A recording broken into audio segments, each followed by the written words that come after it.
بوڑھی عورت اور کنواں۔ بسم اللہ الرحمن الرحیم۔ السلام علیکم۔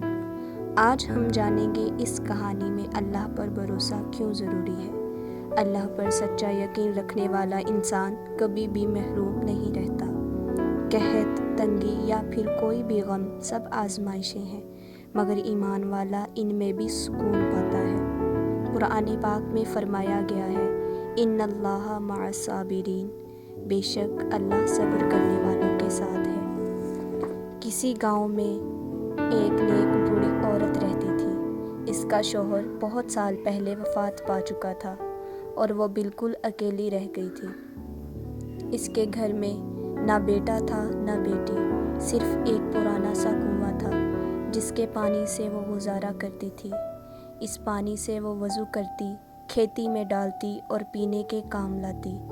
ایک دن قحط پڑ گیا، کئی دنوں تک بارش نہیں ہوئی، کنویں کا پانی بھی آہستہ آہستہ خشک ہونے لگا۔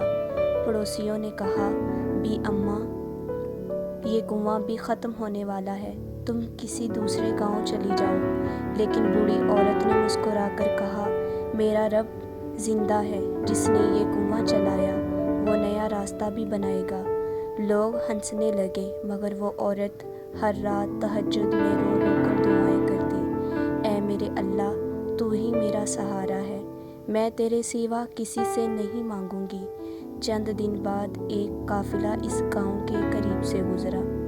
اونٹوں کو پانی کی ضرورت پڑی تو قافلے والے اس عورت کے کنویں کے پاس آئے۔ جب انہوں نے پانی نکالا تو دیکھا کہ پانی نہ صرف موجود ہے بلکہ پہلے سے زیادہ صاف اور ٹھنڈا ہے۔ انہوں نے حیرت سے پوچھا، بی اماں، اتنے قحط میں تمہارے کنویں کا پانی کیسے بچ گیا؟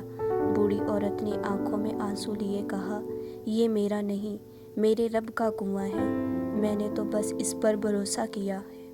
یہ بات سن کر قافلے کے سردار نے عورت کو کچھ کھانے پینے کا سامان اور پیسے دیے اور بولا، اللہ پر بھروسہ کرنے والے کو اللہ کبھی تنہا نہیں چھوڑتا۔